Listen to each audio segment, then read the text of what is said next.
Après installation de cPanel avec succès, nous allons personnaliser nos DNS, ou noms de serveur. Par défaut, cPanel utilise déjà de DNS préconfigurés, mais pas stylés. Dans la circonstance d'un serveur partagé, les utilisateurs auront difficulté de les référencer. Complétez l'adresse mail avec la vôtre. Vous y recevrez les notifications des événements concernant le serveur. Pour les DNS préconfigurés, nous pouvons les essayer juste par curiosité et vérifier si ça passe.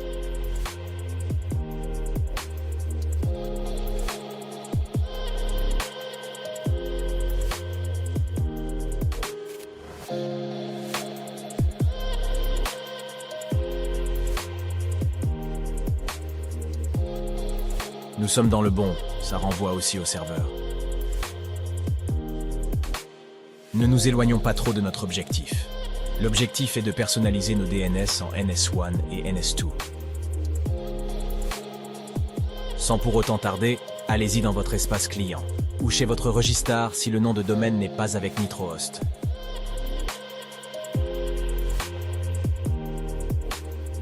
Sélectionnez le nom de domaine à porter les DNS. Généralement ici, il s'agit de votre nom de domaine principal. Une fois sélectionné, allez-y sur serveur DNS privé. Dans mon cas, le nom de domaine est congocloud.site.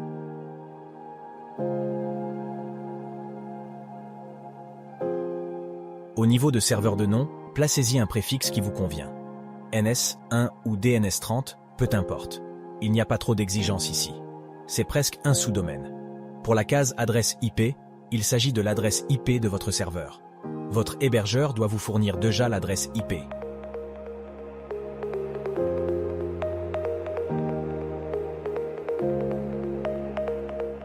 Cliquez sur Enregistrer et refaire l'opération pour avoir le second nom de serveur.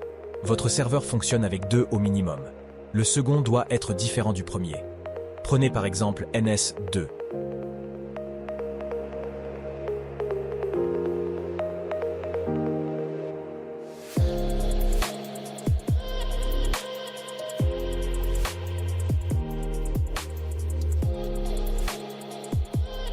Comme chaque enregistrement, la propagation sur Internet peut prendre un temps. Il faut espérer dans les 10 à 15 minutes. Disposant déjà de DNS privés, retournons maintenant vers cPanel et remplacez les DNS par défaut par nos propres DNS. Si le compte est un cPanel revendeur et le titulaire vous réclame de DNS privés, vous comme admin système, ajoutez simplement les DNS de votre client dans ce zone editor, chaque cPanel en dispose. Ne modifiez pas les DNS de tout le serveur.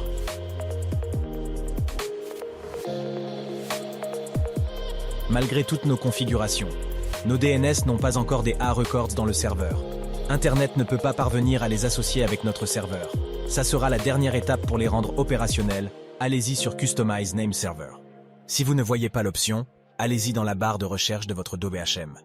Une fois sur la rubrique, attribuez l'adresse IP du serveur sur chaque DNS.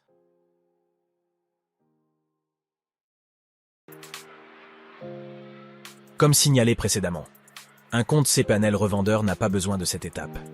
Si votre client revendeur réclame de DNS privés, ajoutez simplement les noms de serveurs de votre client dans les DNS zones, ça va remplacer valablement cette étape.